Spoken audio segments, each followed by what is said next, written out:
Comme nous l'avons vu la semaine dernière,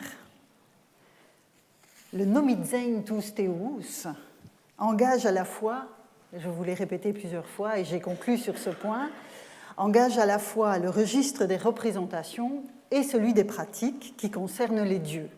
Souvenez-vous, c'est la traduction que nous avons donnée de l'expression Nomizein tous Theous, reconnaître et honorer les dieux. Vous aviez ces deux registres qui sont en quelque sorte condensés dans un seul verbe, d'où notre difficulté de trouver un correspondant en français. Alors jusqu'ici, dans le cadre de ce cours, je vous ai beaucoup parlé de représentation. Il est temps maintenant d'en venir aux pratiques. Et tout particulièrement aux pratiques d'offrande et de sacrifice qui sont au cœur du dialogue que les Grecs instaurent avec leurs dieux, puisqu'il s'agit toujours d'une question de communication. En effet, l'articulation entre le général et le particulier, entre le singulier et le pluriel, dont je vous parle maintenant depuis longtemps, ne concerne pas que la représentation du divin, mais bien l'ensemble du système religieux auquel on a affaire dans les cités grecques. Les rituels, quels qu'ils soient, conduisent à poser le même type de questions que la conception et la représentation des dieux. Et je repose cette question. Quelle est la part de ce qui unit les communautés grecques sur un arrière-plan partagé et quelle est la part de ce qui les distingue? Et si partage il y a, s'il y a donc un ensemble à la fois de représentations et de rituels partagés, quel est le fondement de ce partage? Et la question est d'autant plus légitime que le constat de l'absence de toute autorité centralisée est évidemment tout aussi évident en contexte rituel qu'en référence à celui des représentations. Dans le monde que nous explorons ensemble, il n'y a pas d'autorité centralisée, qu'elle soit religieuse ou autre d'ailleurs. Et donc, que ce soit pour la représentation des dieux ou pour les rituels qui sont posés en leur honneur, qui sont accomplis en leur honneur, il n'y a donc pas d'instance de référence. Donc, évidemment, si je pose la question du référent partagé, de l'arrière-plan partagé, j'y arriverai, il faut évidemment essayer d'en comprendre les articulations, puisqu'on n'a pas cette référence d'autorité. C'est par le biais des processus sacrificiels que nous allons tenter de répondre à ces questions au cours des 3 leçons qui nous restent avant le dernier cours qui sera conclusif. Car si l'appellation de normes sacrificielles ne s'affiche plus sur le programme ici pour l'avant-dernière leçon, fondamentalement, la leçon sur les tritopathoros nous permettra de poursuivre la réflexion sur les normes sacrificielles et le questionnement sur les normes sacrificielles. Comme les dieux olympiens eux-mêmes, le rituel sacrificiel, donc l'ensemble des actes qui sont posés par les Grecs dans cet échange rituel avec leurs dieux, donc le rituel sacrificiel apparaît entièrement constitué dès les vers de l'Iliade et de l'Odyssée, qui offrent des descriptions circonstanciées de la manière dont les protagonistes de l'épopée honoraient les dieux par la mise à mort rituelle d'un animal domestique ou de plusieurs animaux domestiques.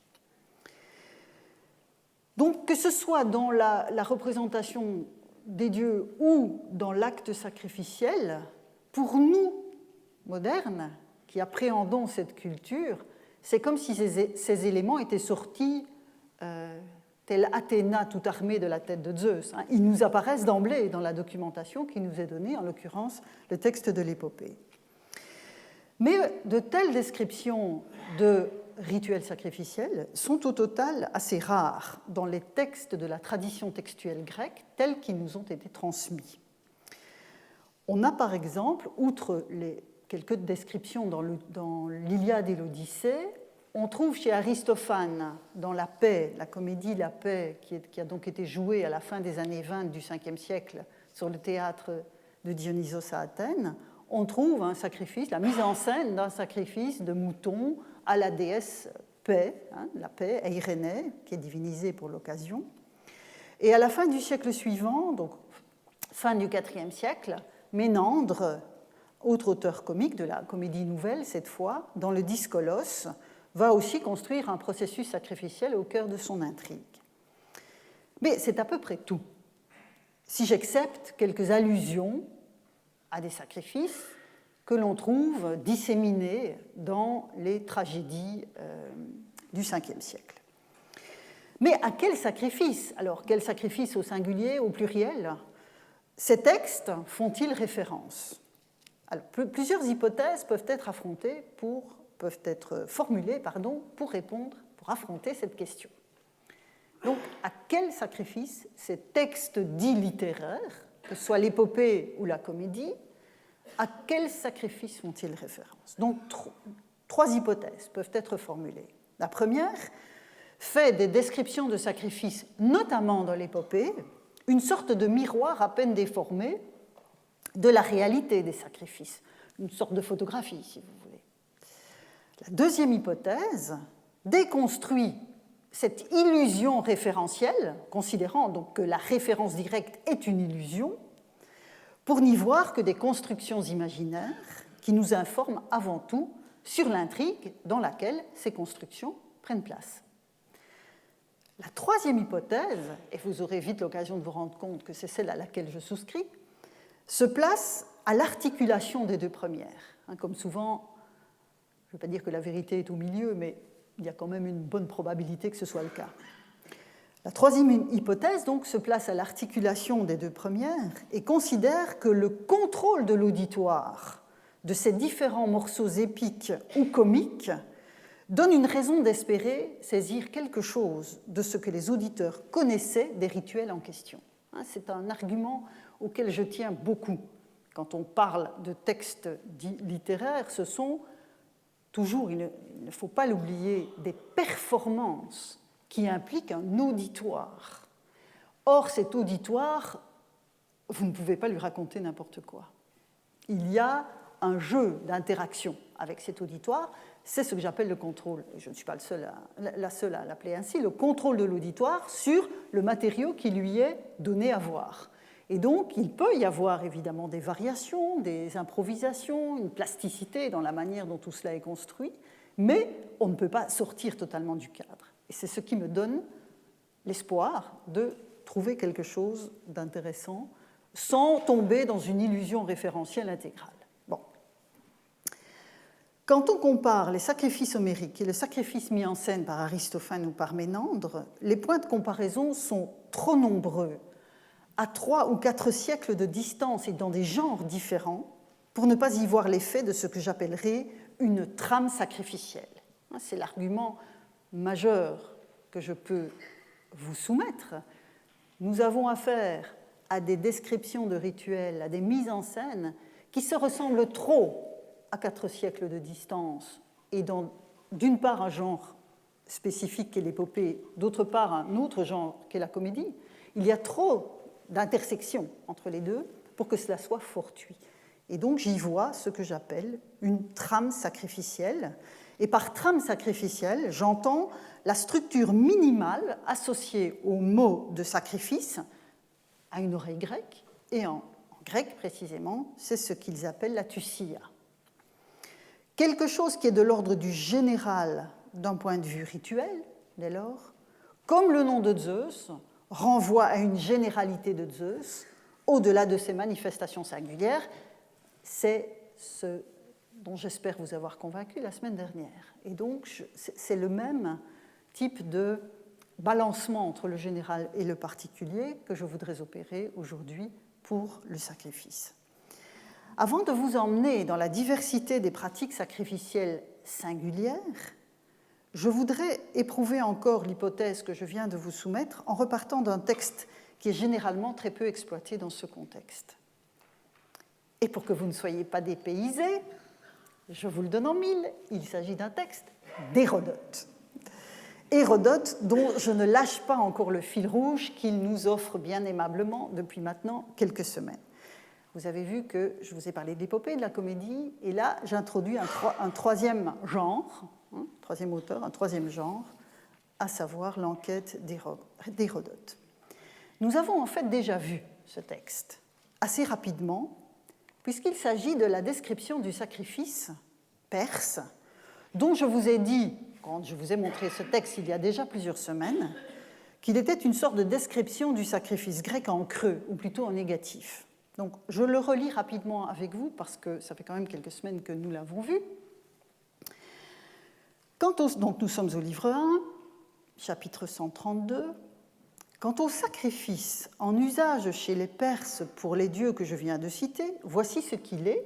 Et vous avez ici, en ionien, tusié, qui équivaut à la tusia que j'évoquais il y a un instant.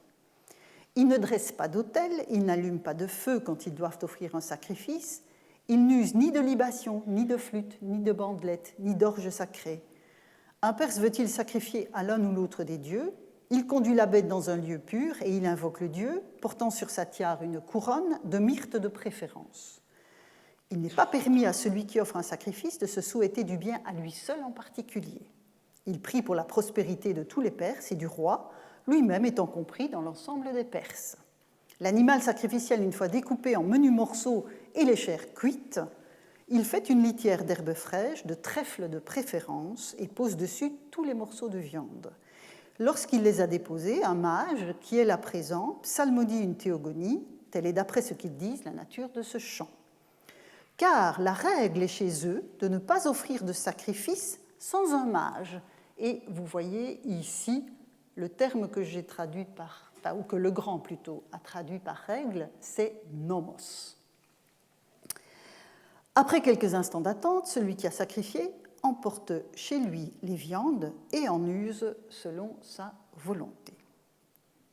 Donc voilà le texte d'Hérodote qu'il est intéressant à mon sens de produire quand on travaille sur le sacrifice et surtout quand on pose la question que je pose, que je vous ai soumise il y a un instant. Ce sont évidemment les propositions négatives qui nous offrent l'indice le plus sûr d'une comparaison différentielle avec les rituels grecs. Je reprends ces éléments en les retournant en une formulation positive. Vous les voyez en rouge sur le texte. Présence d'autel, allumage d'un feu. Je fais une petite parenthèse ici à propos de cette référence à l'autel et à l'allumage d'un feu. Le texte, vous l'avez vu, dit que les viandes sont cuites après la découpe en morceaux, ce qui implique une source de chaleur. Mais ce qui est important ici, je pense, c'est le lien qu'Hérodote opère entre l'autel et le feu. On peut donc en déduire que l'autel enflammé est un marqueur de sacrifice pour les Grecs. Je referme la parenthèse. On a ensuite, toujours en positif, je retourne les propositions, l'accomplissement de libation, l'usage de bandelettes, la performance musicale de l'holos, c'est-à-dire ce qu'on appelle une double flûte, même si c'est un instrument à hanche, et que la flûte n'a pas d'hanche. Mais la double clarinette, ça ferait un peu bizarre, et puis c'est pas tout à fait ça. J'ajoute donc encore dans ma description l'usage de grains d'orge rituels, la possibilité d'adresser une prière pour un bénéfice personnel, si je retourne la proposition qu'Hérodote nous fait en comparaison avec le sacrifice perse, le caractère facultatif du prêtre dans certains sacrifices.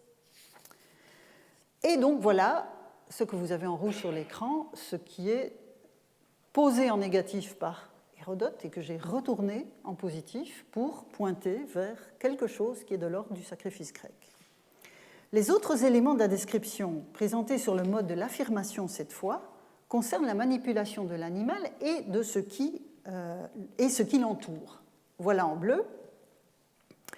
On a donc la conduite de la bête dans un lieu pur, l'invocation du dieu, le port de couronne, prière pour la communauté, découpe de l'animal en morceaux, cuisson des morceaux, déposition des morceaux sur un lit végétal et l'enlèvement des morceaux que le sacrifiant emporte et dont il fait ce qu'il veut. Donc voilà la substantifique moelle, si je peux rester dans la métaphore alimentaire, la substantifique moelle de cette description qu'Hérodote nous donne en négatif du sacrifice grec. Comme Hérodote ne procède pas à des contrastes pour les observations marquées en bleu sur l'écran, Je fais l'hypothèse que les pratiques en question entrent davantage dans le cadre de référence qui est le sien. En additionnant les notations rouges et les notations bleues, on voit se dessiner une trame sacrificielle qui répond à quelque chose qui est de l'ordre de ce qui est grec en cette matière. Le degré de généralité qu'atteint Hérodote dans son évocation, qui est partiellement contrastive, me semble autoriser une telle affirmation. Nous sommes ici, si vous voulez, dans un registre extrêmement général, puisque la comparaison s'effectue à l'échelle de la Perse, à l'échelle de la Grèce, même si c'est en négatif. Ce qui nous donne, de manière synthétique, je poursuis donc ma quête d'une trame, ce qui nous donne de manière synthétique les éléments suivants que je retire donc de ce qu'on vient de discerner dans ce texte du livre 1. On a donc du feu à l'autel, une couronne portée par le sacrifiant, de la musique d'Olos, la conduite de l'animal dans un lieu spécifiquement pur, ce qui en grec évidemment est un sanctuaire, musique d'Olos, libation, usage de bandelettes et d'orges rituelles, invocation et prières qui peuvent concerner, et une prière qui peut concerner tant l'individu que la communauté, le caractère facultatif de l'agent cultuel, feu à l'autel, oui, pardon, il est 2 fois, mais je l'avais déjà mis là, découpe de l'animal, donc ça veut dire que la mise à mort de l'animal, même si elle n'est pas évoquée, elle est implicite. Découpe de l'animal donc en parts qui sont cuites, déposition des parts, enlèvement des parts et libre disposition de la viande. Donc voilà une sorte de trame que je peux déduire. Le caractère indirect en creux du regard qu'Hérodote porte sur le processus sacrificiel grec confère à son témoignage un intéressant degré de fiabilité.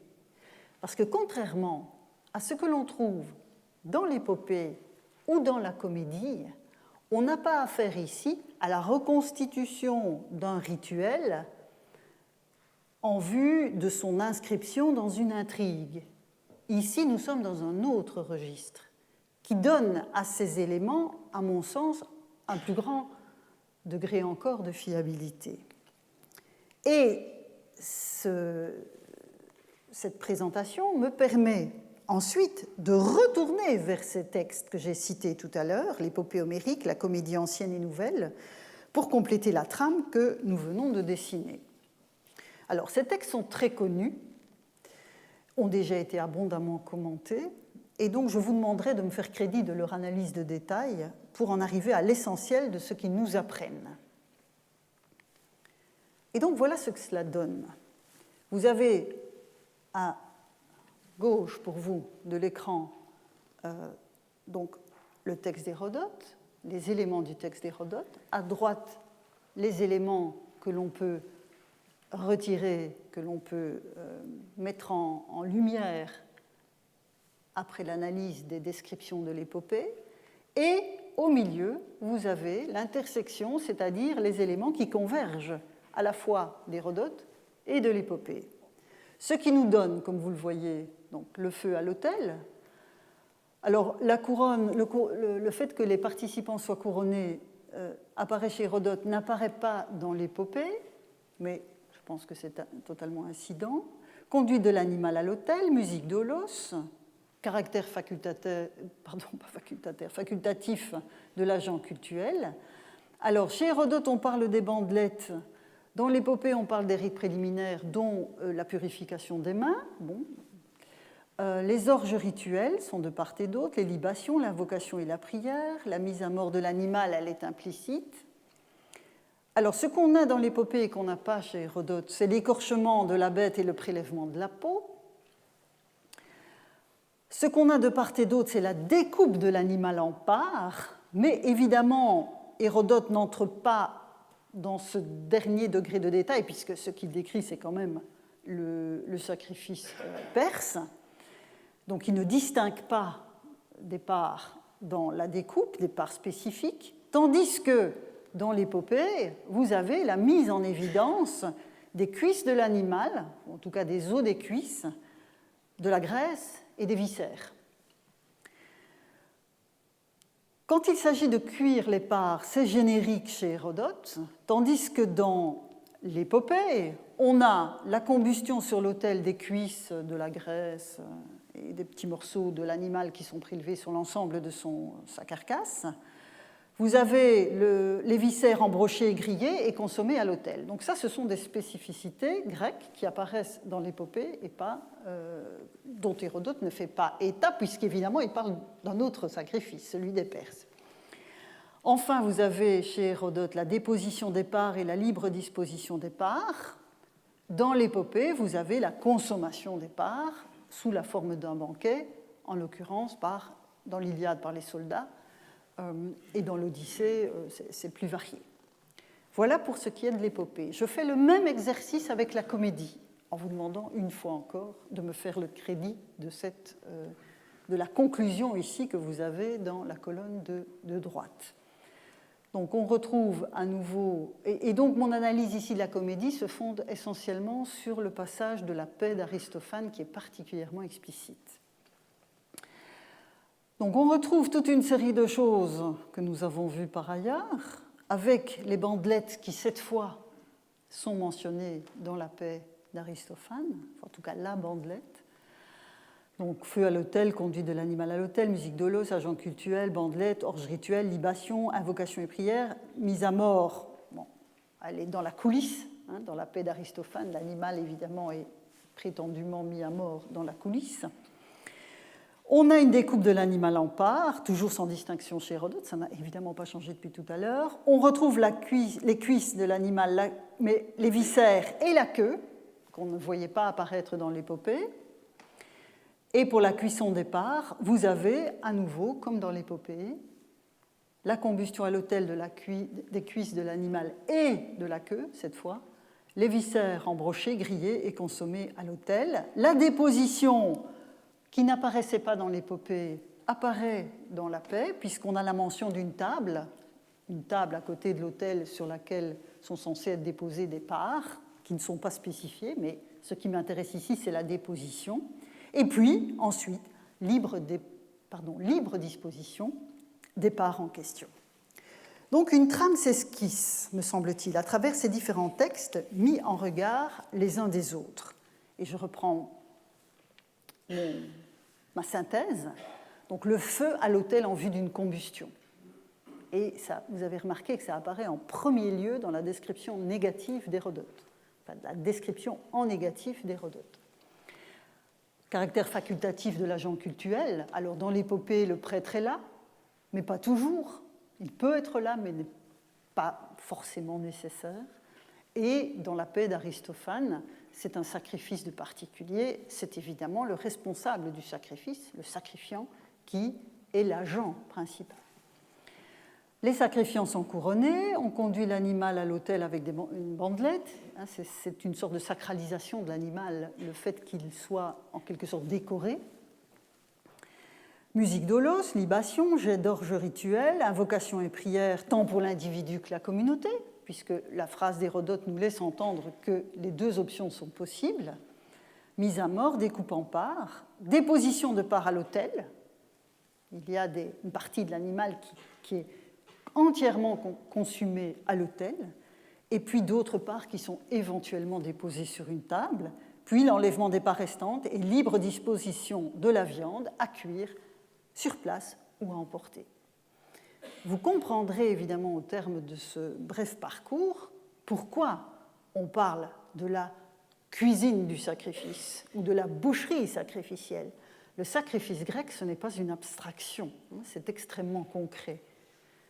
Je disais souvent à mes étudiants à l'université que pour bien leur faire comprendre ce qu'était le sacrifice grec, l'idéal serait que je fasse mon cours dans un abattoir. Je pense que vous riez, mais je vous assure que c'est extrêmement difficile pour nous, modernes, qui avons une relation extrêmement aseptisée à la viande, de se représenter ce que c'était. Bon. Donc voilà ce que je pourrais qualifié d'ambiance du sacrifice grec par l'accumulation de ces usages coutumiers des Grecs en matière de sacrifice, des nomoi assurément, hein, tous ces éléments rentrent dans la catégorie des nomoi, que Hérodote dessine en surimpression ou en sous-impression de son discours sur les Perses et qui me semble confirmé par la comparaison rapide que je viens d'effectuer avec l'épopée et la comédie. Mais si nous tentons de déterminer le cœur de cette pratique et d'identifier une manière grecque de sacrifier, au-delà d'une accumulation de traits d'ambiance et d'actes posés, comme je viens de le faire, que trouvons-nous? Si j'essaye vraiment d'aller chercher le noyau, le cœur de cette démarche, comment dois-je faire? Pour répondre à ces questions, il faut quitter les textes dits littéraires pour se plonger dans une documentation très différente. Alors, ce n'est pas les abattoirs, évidemment. Ce n'est pas l'abattage auquel on pourrait assister comme un anthropologue de terrain observant ce qui se passe. On est évidemment, en tant qu'helléniste, toujours obligé d'avoir la médiation de textes. Mais je quitte les textes dits littéraires pour me plonger dans une documentation différente, à savoir les centaines de prescriptions gravées sur pierre ou sur métal par divers groupes, depuis les cités elles-mêmes jusqu'aux familles. Parfois, des familles s'instaurent en groupes sacrifiants et produisent des inscriptions pour expliquer ce qu'ils entendent faire dans la longue durée du temps, ou diverses associations, des groupes de sociabilité. Nous aurons l'occasion la semaine prochaine d'évoquer divers types d'inscriptions prescriptives, à savoir ce que j'ai appelé dans le titre de ces deux leçons les normes sacrificielles.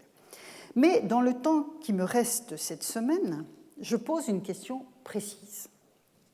Si les textes dits littéraires nous permettent d'atteindre un certain degré de généralité dans la structure du sacrifice sanglant, ce qu'on vient de voir ici, peut-on déceler un tel arrière-plan dans la documentation épigraphique elle-même, ou bien cette documentation épigraphique ne nous livre-t-elle que les variations sur la trame, les motifs dessinés sur la trame? Donc j'aimerais essayer d'affronter cette question. Les textes dits littéraires nous donne la possibilité de discerner quelque chose qui est de l'ordre de la trame. Je vous dis que les centaines de prescriptions épigraphiques nous livrent une foule d'informations ponctuelles, de variations et de spécificités. Néanmoins, pour valider mon hypothèse qu'il y a bien une trame, il faut que je m'interroge sur la présence ou non de cette trame dans la documentation épigraphique elle-même. Et pour répondre à cette question, je partirai d'un texte absolument remarquable qui a été mis au jour en 2002. À l'échelle de l'étude de l'Antiquité, c'est très récent. En 2002, donc, dans une décharge de Gravillon, dans un remblai, en fait, près de Larissa en Thessalie, donc nous sommes en Grèce centrale, et la découverte dans une décharge vous indique déjà que ce texte n'était pas en place, il n'était pas in situ, comme on dit, et que le contexte matériel de son érection est irrémédiablement perdu, ce qui est toujours évidemment extrêmement dommageable. Quand vous avez ce type de stèle absolument remarquable qui est trouvé hors contexte, vous perdez automatiquement une foule d'informations qui permettrait d'éclairer son contenu et son usage. Le texte est daté des 3e, 2e siècles avant notre ère, donc nous sommes globalement au milieu de la période hellénistique, et couvre donc les deux côtés de cette stèle, dont vous avez la photographie des deux faces sous les yeux, et la face la mieux conservée, ici, compte 82 lignes. La face ici moins bien conservée en compte moins, mais cette face-ci est absolument remarquable. C'est donc une inscription qui évoque un sanctuaire, et la stèle provient, selon toute vraisemblance, du sanctuaire en question, et ce sanctuaire était consacré à une déesse qui reste anonyme dans l'inscription. Mais cette déesse anonyme est entourée de toute une série d'autres divinités. Alors on trouve une Artémis qui porte l'épiclèse de Phulakè, une Artémis gardienne donc. On trouve aussi le dieu Men qui est un dieu lunaire bien attesté en Asie mineure. On trouve d'autres dieux encore, un Apollon des portes qui semble avoir un pédigré grec, mais c'est extrêmement difficile d'en être assuré, tandis que d'autres dieux qui portent des noms grecs comme Pan, Hélios ou la Moire. Donc Pan, Hélios ou la Moire, ce sont probablement les traductions grecques de dieux non grecs, dans la mesure où dans l'inscription, vous avez la mention de Pan, celui que les Syriens appellent, et puis on a Nei Riplès qui ne nous dit absolument rien, pour le moment en tout cas, parce que l'analyse de cette inscription vient seulement de commencer. Mais en tout cas, le fait que le nom de Pan soit traduit dans l'inscription atteste que c'est en quelque sorte c'est plus qu'en quelque sorte, c'est une interpretatio du dieu. Et pour Hélios ou la Moire, on soupçonne le même genre de processus. D'autres dieux qui apparaissent, et notamment des déesses, ont été conservés dans leur langue originelle, et vous avez des noms très étranges pour nous, comme Mogga, Alaya, Lilaya, Adara, Lilla, qui ne nous disent absolument rien.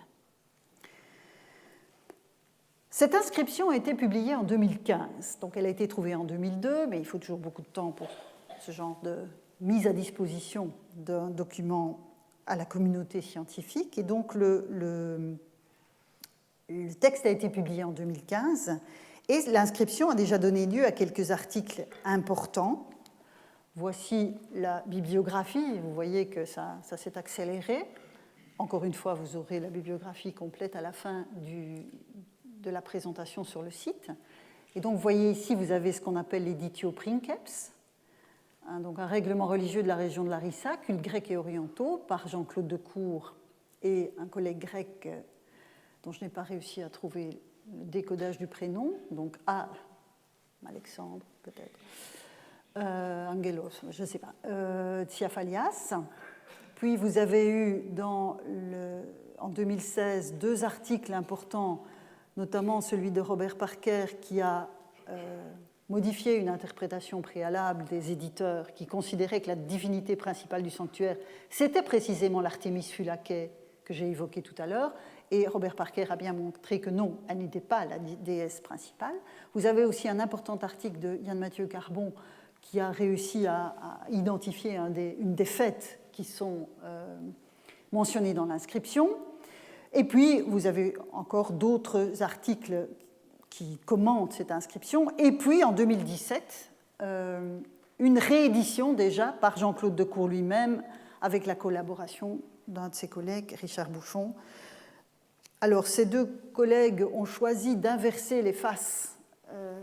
Donc, au départ, ils avaient considéré, Jean-Claude Decour avait considéré qu'ici on avait la face A et ici la face B. Dans la réédition de 2017, ils ont fait de ceci la face 1 et de ceci la face 2. Vous verrez dans la suite que je m'en tiens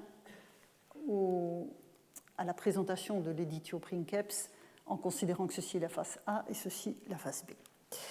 Alors, je n'ai pas le temps d'entrer évidemment dans le détail de ce document remarquable qui nous informe, même de façon allusive, de la coexistence de groupes grecs et non grecs dans la Grèce hellénistique. On voit ici une convergence d'éléments qui mêlent ce qui relève de ce que l'on connaît des pratiques grecques et d'autres choses qui sont extrêmement exotiques. Donc on a probablement derrière ce sanctuaire et derrière donc cette inscription une association mixte dont le document en question organise les pratiques sacrificielles et purificatoires. Alors le passage que je souhaite vous soumettre se trouve sur la face la mieux conservée, dont je vous ai dit que je continuais de l'appeler la face B. On y trouve une série de prescriptions que je vais vous présenter sous la forme d'une liste synthétique pour que vous saisissiez le contexte dans lequel s'inscrit le passage sur lequel je vais m'arrêter plus précisément. Vous imaginez que dans le cadre du temps qui nous est offert ici, je ne peux évidemment pas commenter les 82 lignes. Puis de toute façon, ce serait hors de mon propos. Ma question, je ne l'oublie pas, c'est le général et le particulier. Alors, voilà, désolé, c'est un peu massif, mais on va voir rapidement ensemble de quoi il s'agit. Donc ici, vous avez en quelque sorte la table des matières de la phase B.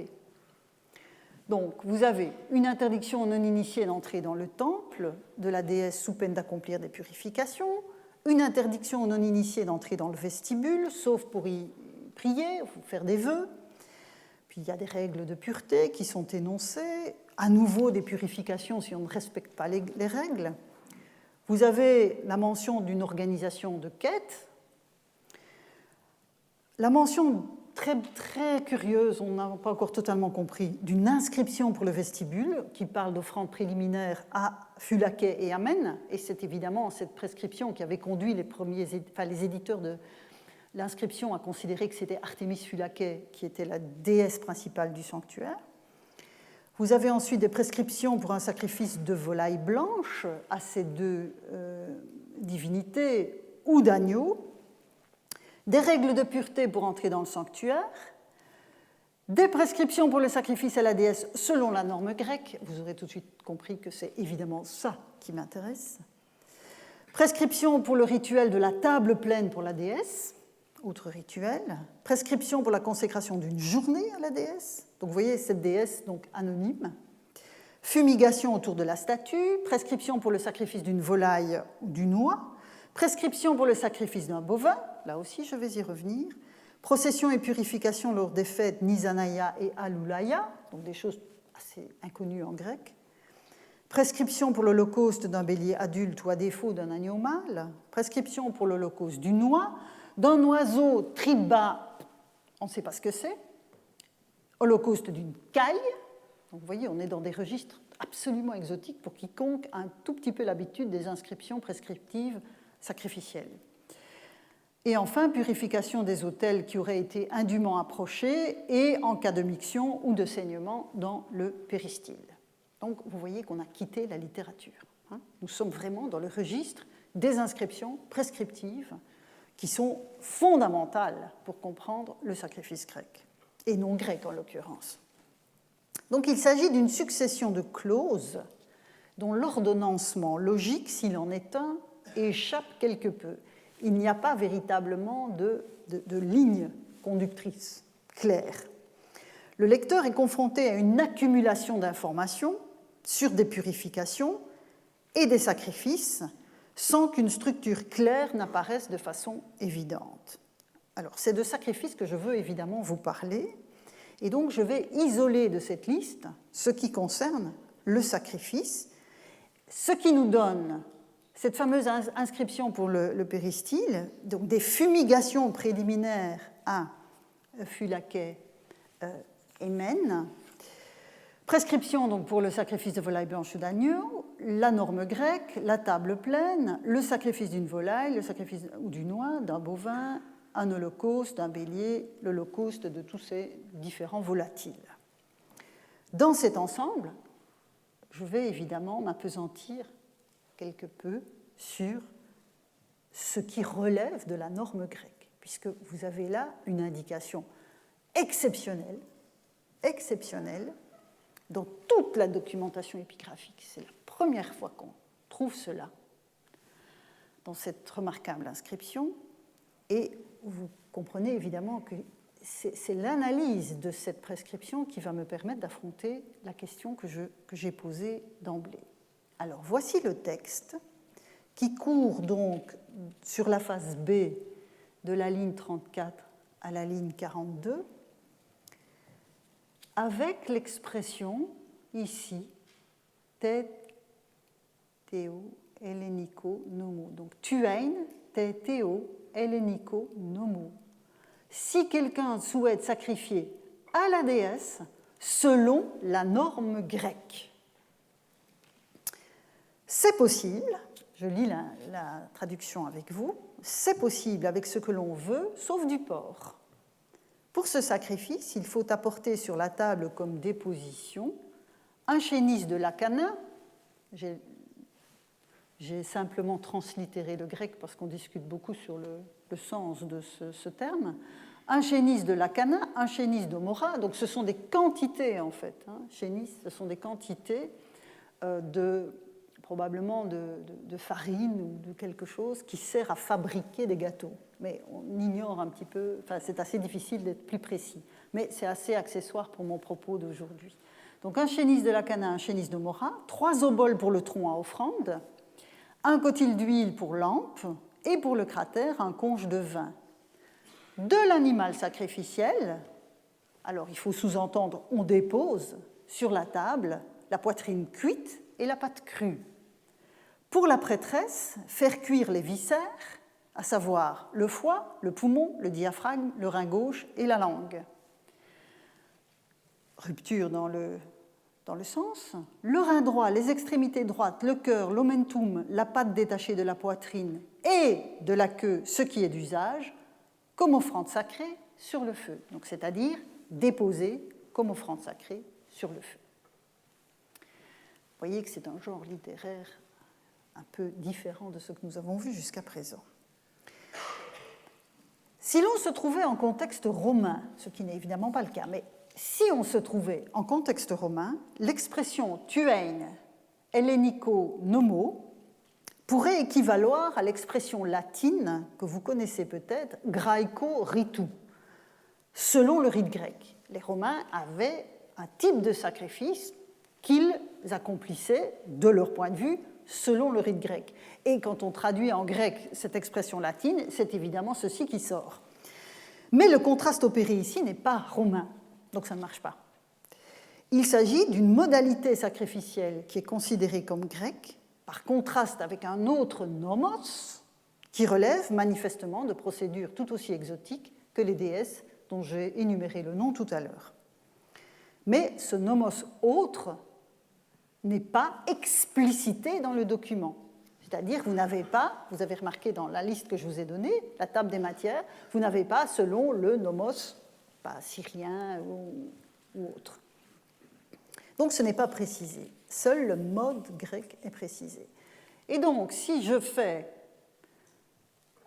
reprends un schéma pour clarifier les données que nous venons d'explorer, on voit que ressort de ce passage l'interdit du porc, qui est sans doute en liaison avec le fait que l'arrière-plan reste proche-oriental, et donc que même dans le contexte d'une norme grecque, le porc n'est pas permis, donc interdit du porc. On a donc une fourniture d'aliments, le chénis, la cana, l'omora, aliments et autres fournitures, déposition de parts sur la table. Vous avez la cuisson de viscères en lien avec la prêtresse et des parts à faire brûler à la flamme, en l'occurrence la flamme de l'autel. Nous ne sommes évidemment pas dans une description d'Hérodote, mais bien dans un document prescriptif dont les objectifs ne sont malheureusement pas de nous renseigner en détail sur les procédures sacrificielles. Le but de ce document, c'est d'orienter les sacrifiants dans leur pratique pour qu'ils sachent comment procéder dans l'accomplissement de rituels. Surtout si l'on a affaire à une communauté mixte, qui ne connaît pas nécessairement les procédures de l'autre composante de la communauté. Or, si je reprends la liste des sacrifices évoqués par l'inscription,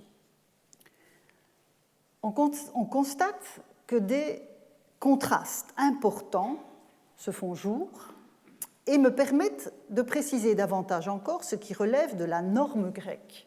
Donc je reprends, puisqu'il n'y a pas, si vous voulez, cette table des matières ne répond pas à une logique claire, j'essaye de voir ici, dans cette liste, ce qui relève effectivement de la norme grecque, telle que c'est explicité, et ce qui relèverait d'une autre norme qui n'est pas explicitée.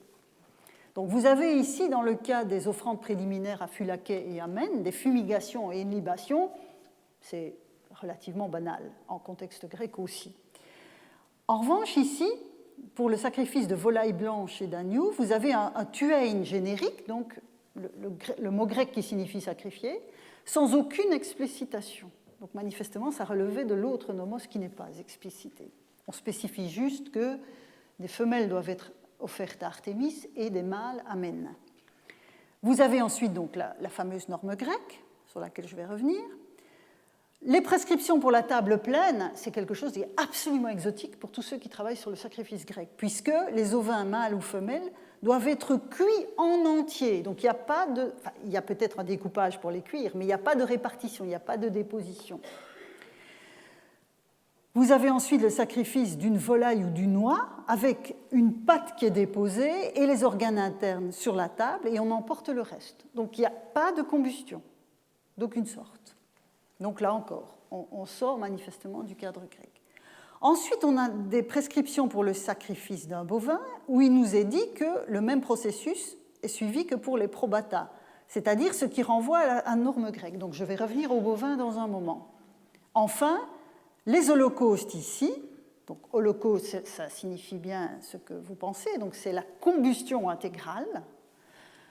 On a des cas d'holocauste en contexte grec, mais ils sont extrêmement rares. Vous imaginez la déperdition alimentaire que cela implique.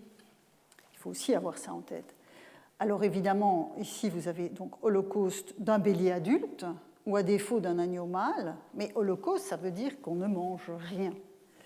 Et puis l'oie, l'oiseau triba et la caille, c'est-à-dire des plus petits animaux. Ces holocaustes qui ont l'air d'être extrêmement communs dans le cadre de cette prescription, de ces prescriptions, relèvent là aussi, et les commentateurs ont bien montré que ça renvoie à une pratique proche-orientale. Je vous disais qu'on allait revenir au bovin, voilà la partie du texte qui concerne le bovin. Je lis la traduction avec vous. Si quelqu'un souhaite sacrifier un bovin, apportez sur la table, et on va retrouver ce que nous avons déjà vu, 3 chénisses de lacana, 1 chénisse de mora, 2 conches de vin, 2 cotyles d'huile, du bois en suffisance, 1 pièce d'or pour le tronc à offrande, et prélevez les parts sacrées comme pour le petit bétail. Alors, pour que ça soit clair immédiatement, je vous mets sous les yeux la comparaison des deux passages, c'est-à-dire le passage sur la norme grecque, tel que nous l'avons vu il y a un instant, et le passage sur le sacrifice de bovin. Comme vous le montre donc cette comparaison, des précisions ne sont apportées dans le second cas que dans la mesure où il convient d'augmenter certaines des fournitures annexes. L'animal étant plus imposant, un bovin c'est plus imposant que du petit bétail, les probata étant probablement des ovins, des moutons. Des précisions donc ne sont apportées dans le second cas donc que dans la mesure où il faut fournir plus pour accompagner cet animal plus imposant. Cette préoccupation, qui est donc strictement quantitative, vous le voyez sur mon schéma, à 1 chénisse de lacana correspond 3 chénisses quand il s'agit d'un bovin. L'homora, c'est la même chose, mais à 3 oboles pour le tronc à offrande, ce qui est relativement modeste, vous avez 1 pièce d'or dans le cas d'un bovin, donc on voit bien qu'on a changé d'échelle. 1 cotyle d'huile pour lampe, vous en avez 2, 1 conche de vin, vous en avez 2, puis du bois en suffisance. Donc c'est ça qui est précisé dans le cas du sacrifice pour le bovin. Donc cette préoccupation quantitative, disais-je, nous donne une précieuse indication par ailleurs, car pour la manipulation de la carcasse animale, le processus reste identique et se voit synthétisé par l'expression prélever les hiéras, donc les parts sacrées, comme pour les probata, c'est-à-dire le petit bétail. Ce qui est encore plus essentiel par rapport à cette mise en regard de l'échelle qui a changé, c'est l'utilisation du générique hiéra pour désigner tout ceci, puisque je pars du principe que quand il n'y a pas de distinction fondamentale d'échelle, on fait la même chose dans le cas des 2 sacrifices. Et le terme hiéra, part sacrée, désigne l'ensemble des morceaux de l'animal qui sont indiqués de B38 à B42, donc dans le texte que nous avons vu. Ces parts sacrées reçoivent donc des traitements différents. Vous avez une déposition sur la table, Vous avez une cuisson alors, associée à la prêtresse. Alors cette cuisson, est-ce que c'est le fait de faire bouillir les éléments ou le fait de les faire griller? Parce que dans le sacrifice grec, les viscères sont grillés à la flamme de l'autel. Et donc, c'est probablement quelque chose qu'il va encore falloir élaborer dans la réflexion sur cette inscription. Je serai pour ma part assez encline à penser que nous avons affaire ici à la partie du sacrifice grec qui consiste à manger les viscères autour de l'autel. Et donc que la prêtresse est en fait en charge de l'opération. Et puis, vous avez à la flamme comme hiéra, le rein droit, les extrémités droites de la carcasse, le cœur, l'omentum. Alors l'omentum, c'est donc la graisse abdominale, ou une partie en tout cas de la graisse abdominale, la patte avant et une partie de la queue. Donc vous voyez, si vous vous rappelez ce que nous avons vu à propos de l'épopée et d'Aristophane, nous avons évidemment ici comme hiéra entièrement brûlé sur l'autel une quantité de viande plus importante que ce qu'on voit dans ces textes, dans l'épopée et dans la comédie, puisque dans l'épopée et dans la comédie, vous avez les cuisses de l'animal, donc les fémurs en fait, charnus ou décharnés, c'est difficile à dire, un peu de graisse, donc ça pourrait correspondre à l'omentum, donc patte avant, on n'a donc pas les fémurs, mais la patte avant, l'omentum, la graisse, une partie de la queue, ça correspond à ce qu'on a trouvé chez Aristophane, mais vous avez ensuite donc un rein droit, des extrémités droites et le cœur, éléments qui apparaissent relativement rarement dans notre documentation. Donc voilà la manière dont on peut, me semble-t-il, analyser les données que cette remarquable inscription nous livre dans la définition de ce qu'est le nomos grec en matière de sacrifice. Mais avant de poser, au vu de tous ces éléments, donc la question de savoir ce que ce texte, ce qu'on peut vraiment tirer au-delà de l'analyse que je viens de vous soumettre, je voudrais vous présenter un des rares passages parallèles de l'expression hellénikos nomos pour désigner le sacrifice. Je vous ai dit dans l'épigraphie, dans les inscriptions, on n'a pas de parallèle. On en a un dans les textes dits littéraires, et c'est notre ami Pausanias que nous pouvons convoquer sur ce point. Je vous donne le contexte. Vous allez voir, ça va nous aider à réfléchir et à penser encore plus profondément l'apport de cette inscription. Pausanias est sur l'acropole d'Athènes. Vous remarquez, nous sommes au livre 1, chapitre 24, paragraphe 2. Donc, livre 1, je vous l'avais dit la semaine dernière, nous sommes à Athènes. Pausanias est sur l'acropole et il décrit des statues, des groupes statuaires qui se trouvent donc dans cet espace. Et un des groupes statuaires, il le décrit dans le texte que je vous mets sous les yeux. Il se trouve aussi Phrixos, fils d'Athamas, amené en colchide par le bélier. Alors le bélier, c'est le fameux bélier à la toison d'or, dont vous avez sûrement déjà entendu parler. L'ayant sacrifié à un dieu quelconque, nous dit Pausanias qui décrit soit un relief, soit un groupe statuaire, l'ayant sacrifié à un dieu quelconque, à ce qu'il semble au Laphistios, ainsi qu'on l'appelle chez les Orchoméniens, c'est assez accessoire pour mon propos, ayant découpé les cuisses selon la norme des Grecs, c'est-à-dire kata nomon ton ellenon, donc vous voyez ici, on n'a pas l'adjectif, mais l'expression est exactement la même, si on fait le rapport entre l'adjectif hellénikos et ici les ton ellenon. Donc, ayant découpé les cuisses selon la norme des Grecs, il les regarde brûler.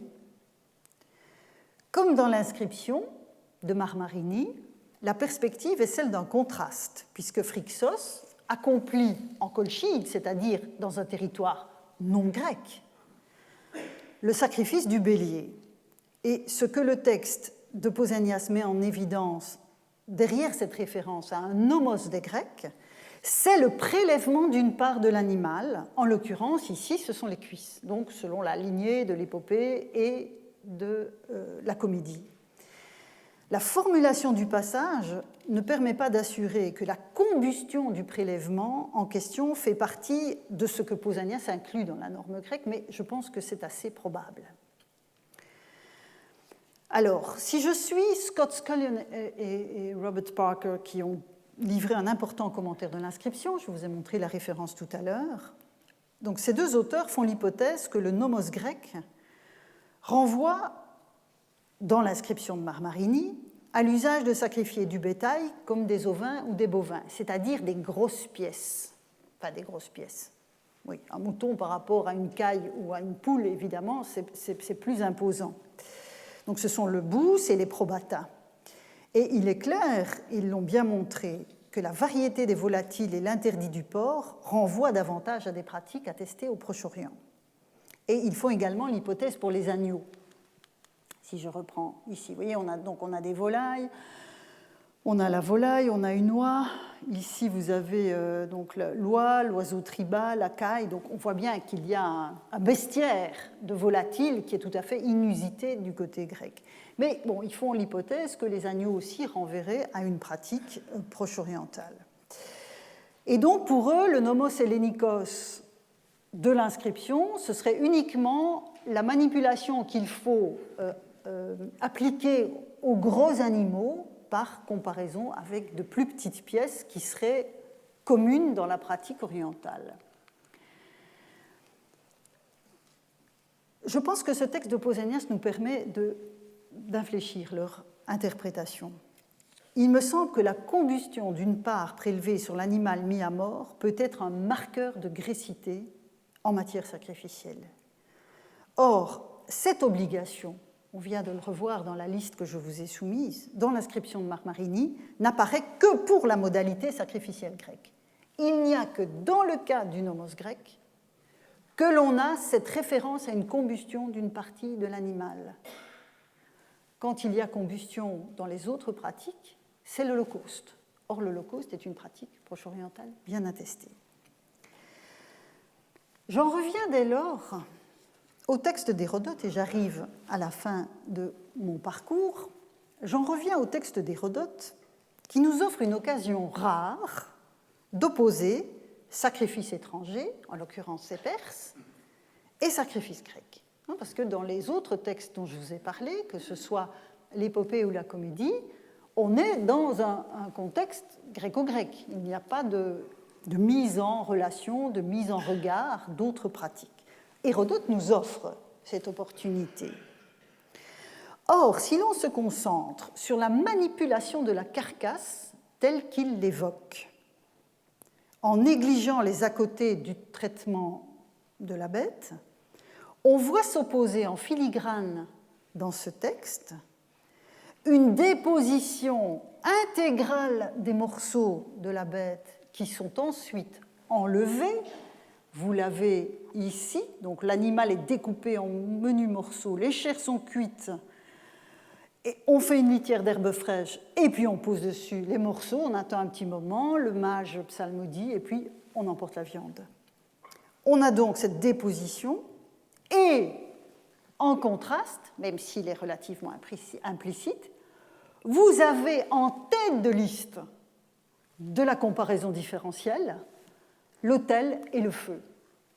L'autel et le feu, et donc vous avez en creux une déposition partielle, puisqu'un autel est enflammé est donc le premier élément qui apparaît dans la liste.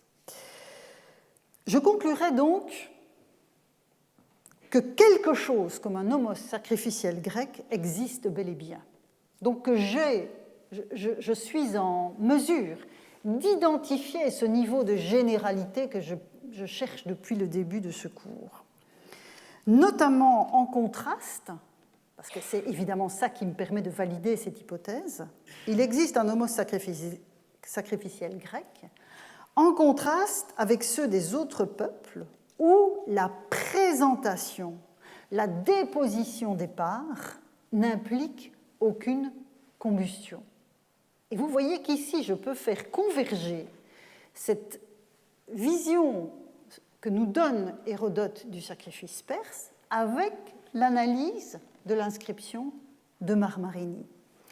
Et cette pratique coutumière grecque, cet arrière-plan partagé que j'évoquais en commençant, implique de faire se consumer une partie de l'animal mis à mort à la flamme de l'autel. Donc c'est là que se joue, à mon sens, le cœur de cette représentation partagée que j'évoquais tout à l'heure et que je cherchais à définir.